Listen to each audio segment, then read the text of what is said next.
1. To start, I have to explain something. As a kid, I had these recurring dreams for a number of years.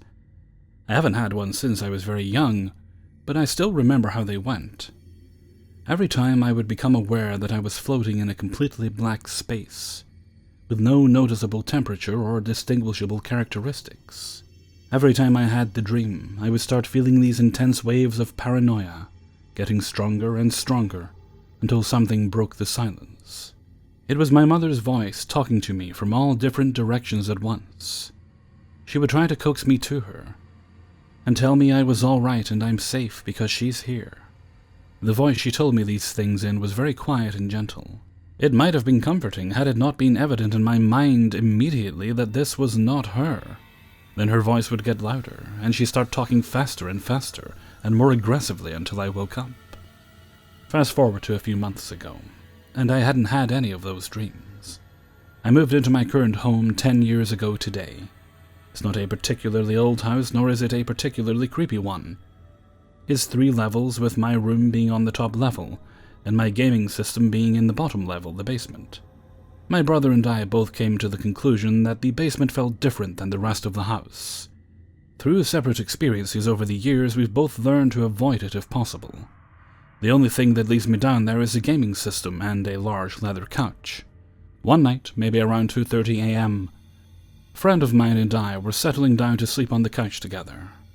Neither of us can sleep with the light on, so the light from the TV on standby was the only source of light in the room. The way the basement is set up, if you're sitting on the couch, you were facing the TV and a wall. Behind you, there was a square room with 3 more coming off of it. On the left, there was a bathroom. Straight back was a storage room. And to the right was a vacant, windowless bedroom. All doors except the storage room doors were always closed. This is important. As far as I know, we both fell asleep, facing each other on opposite ends of the couch. I say it like that because it felt like only seconds later when I sat up. It felt like I had been shaken awake by something. It took my eyes a second to adjust to the low light, when I noticed something glittery on the black lump I assumed was my friend. It was the TV shining on her eyes. She was awake and just staring at me, silent. Before I could ask her what was wrong, it felt like all the ambient sound got sucked out of the room. I was already getting that sinking feeling in my stomach, and the skin on my back felt like it was crawling, when I heard a voice coming from the bedroom behind me. I can't remember anything it said, but I remembered not looking away from my friend as she held a conversation with this voice. Back and forth. They just talked to each other. The voice was neither male nor female, and didn't sound angry. I, however, could barely move. It was the deepest sense of panic I've ever experienced since those reoccurring nightmares I had as a child. I remember staring my friend in the eyes and saying, "We should not be here." Then I woke up for real. My friend was exactly where she was in the dream, with her eyes closed. I would have busted my ass and run upstairs if I hadn't only been awake for a split second. In the morning, I told her what I had seen and we brushed it off. I only just now remembered this experience because my boyfriend and I were playing games late a few days ago and I got that feeling again. This time I bolted upstairs and told him my story. I'm utterly lost. I have no idea how significant this is or how to deal with it. There seems to be a very clear message, but what do I do with it? If anyone has experienced anything similar or has any advice, please contact me. I promise I am not lying or making anything up. I'll post more as I remember events related to the room in the basement. 2. The paranormal and strange have been a constant in my life since I was a child. My parents, aunts, uncles, and grandparents have all had some sort of experience with the paranormal. The property that I grew up on was a sort of hub, more like a bus stop. Spirits, ghosts, and other beings were always passing through. It was a high-traffic area. Shadow people were seemingly stuck on loop rounding the corner that connected the kitchen and hallway in my home. Cold spots riddled the compound, nickname for the family property, chattering in the woods where there were no humans. I was maybe 12 or 13 when it began to affect my life. It did not start with me. Originally it began with my twin and my cousin. At first I didn't believe them. They were just trying to spook everyone, and that was that. But the older I've gotten, the more light has been shed on the situation for me. This started before my time. All of those conversations on the porch or around the fire pit that we got shooed away from, they didn't want to frighten us with the Lighterwood woman or the bedtime rabbit. But I won't be focusing on those specific events. What I want to talk about is this specific thing that has been with us for the past 9 years. Man. When I say I don't name things, I truly mean it. Man didn't come with his name and a neon sign. He was gifted its name when my cousin and twin were stupid enough to not believe that names have power. Originally, I believed he was a shadow person, there to distress us by appearing in our peripheral vision and vanishing when we turned to look and see who was there. But he quickly became much more than that. He started with stomping down the hallway, knocking on the doors and walls. This went on for a few months. I would hear him on occasion and think nothing about it. There was nothing to worry about. It was my older brother playing tricks on me. But it progressed quickly. Have you ever been in the dark and it's just too dark? The void is hanging just a little too heavy in the sky, and maybe it's hard to breathe. Ever get the feeling that the light isn't passing through like it should? At my home, that's him, lurking and watching. He's always there. He has a very specific feeling that I know I cannot do justice by typing. Perhaps I am the only one who feels it. No one else has described him to me the way I have just attempted for you. Is this his way of rubbing me in the wrong direction, or is this simply the work of my empathy? He feeds off of the negative and toxic energies in my home. The past 3 years of my life have shown the worst of him. He made his unmistakable appearance in my life again a permanent thing. I vividly remember one morning in my junior year of high school. My day started with knocking, banging, really. 3 sharp hits to my bedroom door. I woke up immediately. Seconds later, I'm answering my door. I thought it was my mom. She was up doing her makeup for work. I asked her what she wanted, and she said she hadn't knocked. I asked how she knew something was knocking, and she told me she heard it too. At the time, I didn't think much about it. I just started my day a little earlier than I normally would have. Fast forward maybe an hour or so, and I'm ready for my ride to come pick me up. I remember being in the kitchen, but I don't remember what I'm doing. That's when the meowing started. There was one problem, though. None of our cats were inside. None of our dogs were inside either. Which raises the question, what the hell was meowing from under my stepfather's recliner? Instinct kicked in, and I was hauling ass to my twins' bedroom. I tried to wake them up, but they just went back to sleep. So I sat there with my back to their door and waited. I waited for 6 o'clock to roll around, waited for them to wake up. Finally, when they woke up, I explained the situation to them, and they took it like a champ. That was until we were both back in the living room and kitchen. This time I was trying to cook a Hot Pocket, and they asked that I told my ride I might need them to come get me early. I said yes, and I also told them that my ride had asked me, is it him? That was the first time I had seen my twin's face drain of color. See, thing is, we don't actually talk about man in our house. We just don't. Another minute or so passes before they asked me what it sounded like. I again told them it was meowing.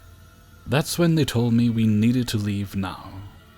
I can still hear it to this day. Loud and clear. He's in the hallway. The next major encounter with him came my senior year. Band camp was about to start, and every time I would look into my mirror, I would see hands clawing out from under my bed. He would sit on my bed at night, hover over me like some kind of helicopter parent on steroids. He'd grab my shoulders, reach out over my shoulder, and sort of like he was trying to block my vision. Breathe loudly and growl. It got to the point where I had to sleep on my twin's floor for about a month before it stopped. In the meantime, while I slept on the floor, he would pace about my head while I tried to sleep. I could feel him just stomping. Until one day, I guess he was just sick of waiting on me to acknowledge him. Normally he doesn't actually have any human shape, you know? But when he dropped to his hands and knees and just lowered his face to look at me, it wasn't really a face, It was just like this void that consumed all of my vision briefly before I freaked out. After that, it went back to his normal attention-seeking habits. Cut to this year. 2 weeks or so ago. I'm in a different room again. This room is sort of his hangout, and apparently he is very picky about where I put my bed. Everything was just dandy until I moved my bed from one side of the room to the other. For the first night it was nice, but by that morning he was active again. I was laying in my bed about to leave for work when I heard my window unit sort of get quieter, like someone had turned it down a notch. Well, unbeknownst to me, that is exactly what happened.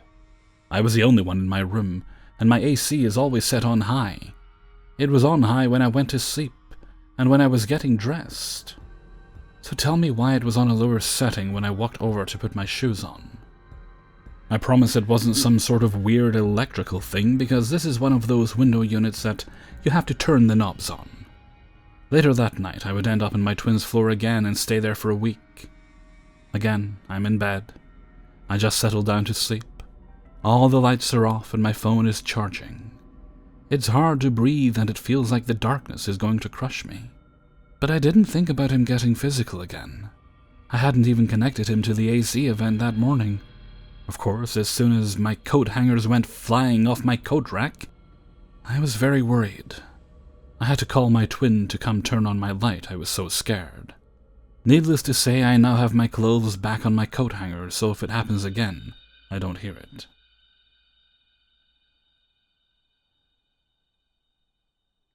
3. This happened back during my college life. I still lived somewhere in Asia at the time. I was in an all-boys dormitory. It was a 5-story dormitory building. No, the paranormal activity didn't happen there. In front of our dormitory is an all-girls dormitory. That's where the activity happened. Same kind of building as us, 5 stories too. Same building plan, since the owner of the dormitory is the same.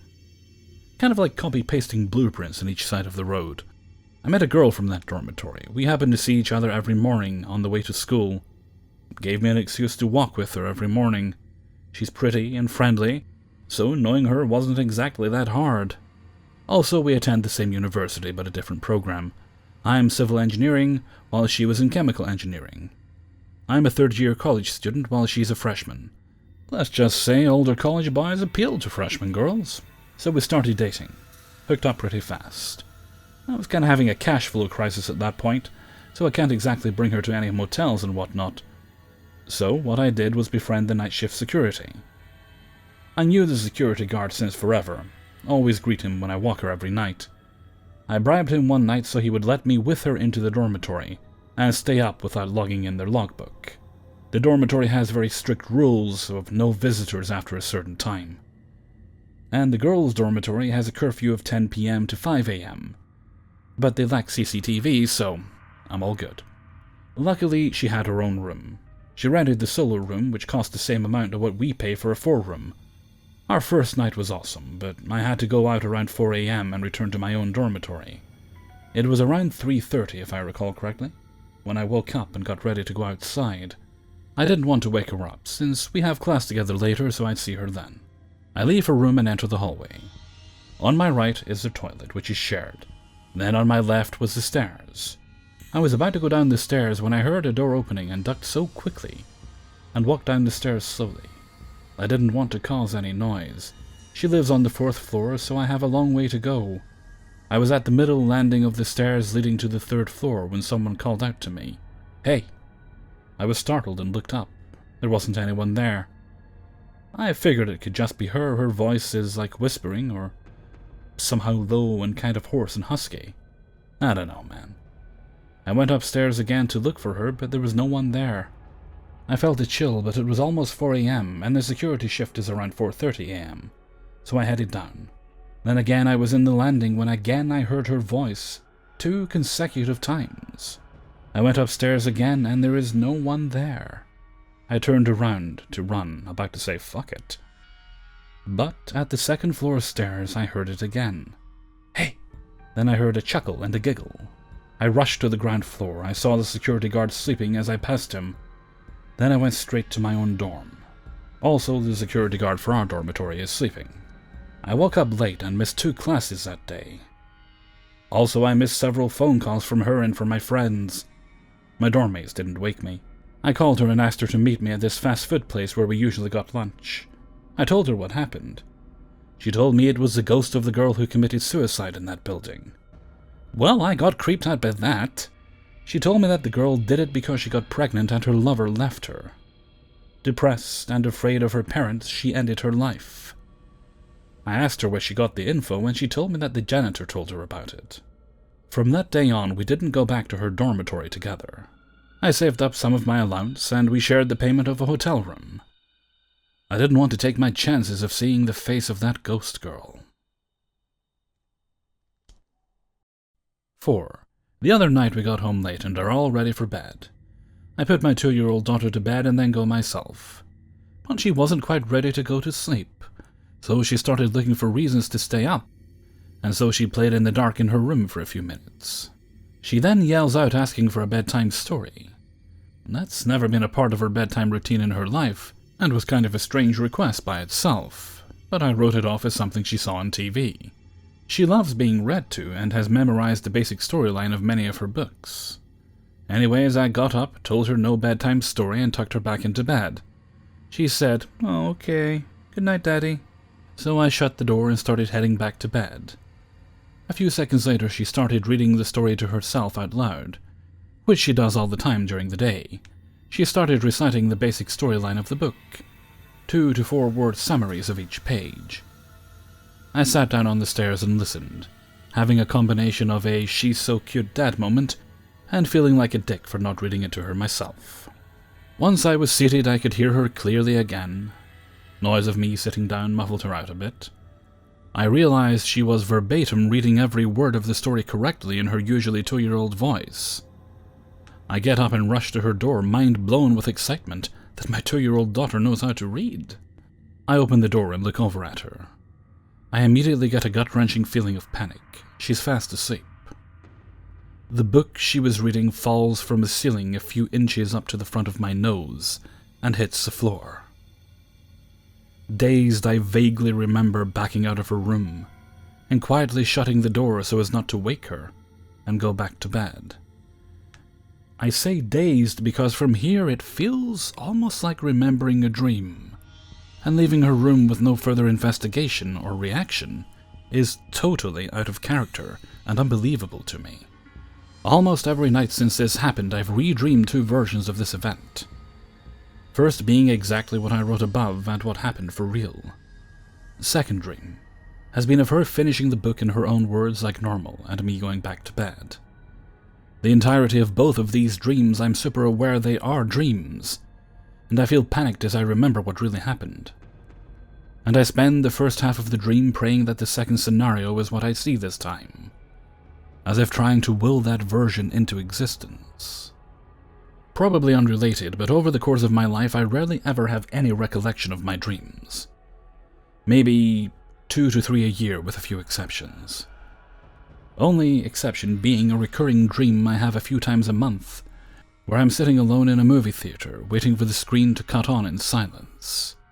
As soon as the screen lights up white, I wake up. We live in a pre-Civil War farmhouse. It was briefly used as a war hospital, but if you ask a historian, pretty much every house an army walked by was used as a hospital in the backwoods country I live in. We've heard footsteps upstairs in front of her door and some banging in the attic, but always chalked it up to old house with creaky old bones, and the AC kicking on and off, pressuring and depressurizing different parts of the house. No real reason to think it's haunted. It's a multi-generational family home. Maybe the second scenario really was real, and this was all just one super vivid nightmare, and feels more real than the real thing since I was half asleep anyways. 5. One of the more scary things I have experienced. When I was about 13 or 14, I started babysitting for my aunt. She had always been into Ouija boards, tarot cards, etc. Anything that had to do with the paranormal. While she was pregnant with her 4th boy, she continued dabbling in the paranormal. I told her I was worried about her using those things while pregnant, fearing it would somehow mess with the baby. She insisted it would be okay, and told me not to worry about it. Throughout her pregnancy, noises would happen in the house. Weird sounds, things moving, etc. But it got so much worse when she had her baby boy, whom she named Austin. I continued to help her by babysitting because she now had 4 boys to care for. Creepy shit started when Austin was just weeks old. I would hold him, feeding him, and I noticed he would look straight up towards the ceiling and smile. I never saw what he was smiling at. Then, when he was about 2 months old, my aunt was gone, working at her job. I put him down to sleep, and he had a blue and yellow polka-dotted pacifier in his mouth while sleeping. I sat down in the living room to watch TV, and I heard noises from Austin's room. I muted the TV, got up, opened the door to his room.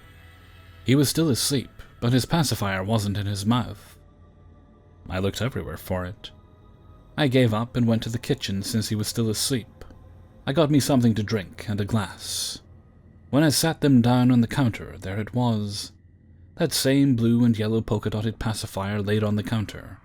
I looked around to see if maybe one of the other boys may have gotten up and took it from his room, but they were all sound asleep. Plus, I would have seen them come through the living room if they had. I know I didn't move it because I made sure he was sleeping with it in his mouth. I've heard they help the baby to remember to breathe at night. Things like this kept happening. When he was old enough to talk some, he started talking about Daniel, things like Daniel's friend, Daniel mad, Daniel's here. I passed it off as an imaginary friend at first. My aunt ended up pregnant again, but this time a little girl. When Austin was almost 2. She has stopped messing with Ouija boards and everything while she was pregnant this time. Austin kept talking about Daniel, but we all kept thinking it was an imaginary friend. After Jessa, the baby girl, was born, I started staying at my house more because my aunt had taken time off from work to be with her new baby and her boys. Austin started telling me that Daniel started hurting him. He would pop up with bruises, scratches, etc. I told my aunt about it, and she said he had been telling her the same thing, but she assumed it was where the boys would play rough with each other. I asked if I could start babysitting again so I could spend more time with Austin, and maybe he was just feeling lonely, and that's why this Daniel character popped up. She agreed. While playing toys with Austin one day, I noticed he had a big scratch on his back. I asked him about it, and he said Daniel had scratched him because he wouldn't hurt his baby sister. I asked if Daniel was bad, and he told me he would get in trouble if he continued to talk about him. I said, "Why? Will your mommy get mad?" He shook his head no and whispered, "Daniel gets mad." So I didn't bring it up again for a while. When Jessa was a little older, about 18 months old, I still babysat because at this point my aunt was working again, and gone a lot, working long hours. One day while cleaning, I shampooed the living room carpet. I told the kids to stay upstairs until it dried or sat on the steps. Austin was with me. I usually kept him close by, trying to figure out what was causing the marks on him. Other than moving toys, things missing, little noises here and there, I never seen anything. I took Austin to the kitchen with me. The other boys were keeping an eye on Jessa upstairs. When I came back to check the carpet, I noticed large foot imprints in the carpet. Too big for any of the boys to make.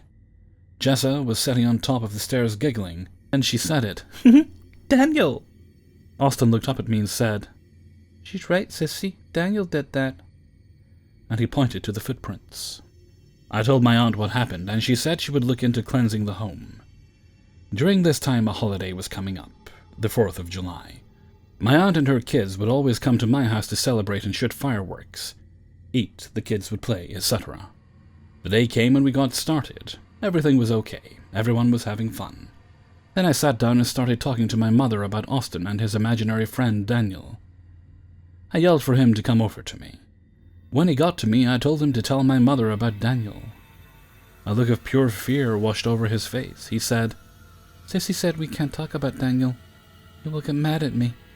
So I just shook my head and I said, "Okay, I'm sorry. Maybe we will talk more about it later. Go ahead and play." He turned around and started to run towards my house. Out of nowhere, it looked like something shoved him hard. He flew upwards a good 2 feet and fell to the concrete. He busted his head open and had to be taken to the hospital, 16 stitches. I felt horrible for bringing up Daniel, but that was the first time I had seen that thing physically do something. Everyone's seen it that night. Something pushed him with a force only a grown man could produce.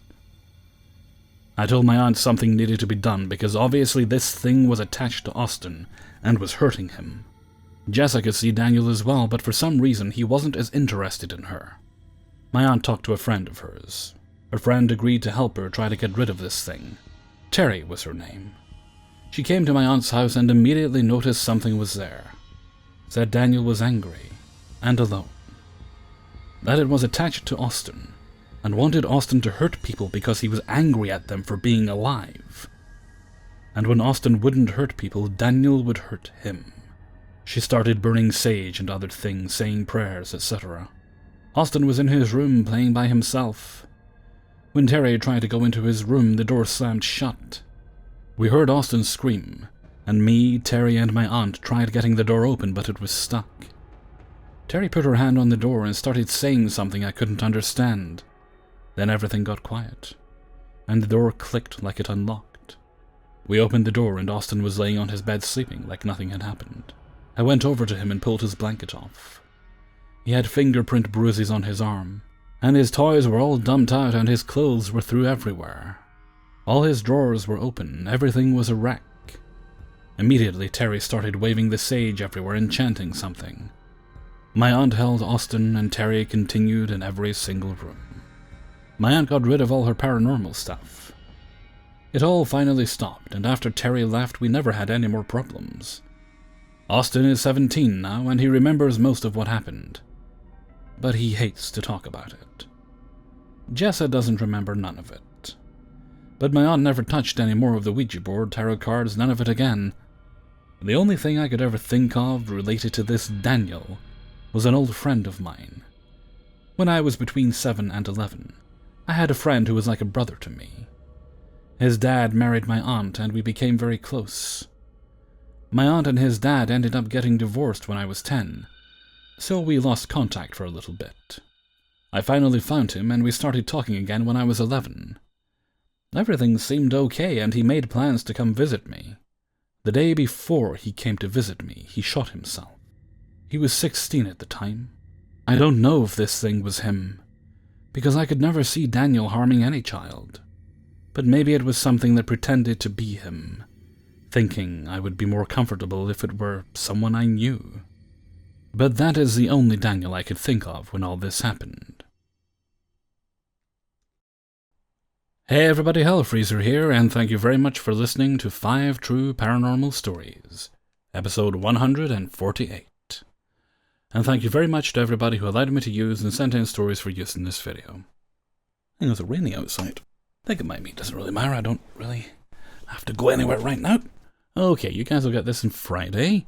I'm going to start working on the big glitch video over the weekend, just so I don't have as much work to do later in the week. And that'll be the first episode of Glitch Monthly, which will go up on Thursday at, let's say, 5 PM. Right, we'll stick with that for now, and we'll see how it goes. This coming weekend, not sure if I'm streaming yet. Let's play it by ear. I'll try and schedule it for a couple hours before I go live. Okay, and with that, I'm going to head off for now. So until next time, thank you very much for listening, and take very good care of yourselves.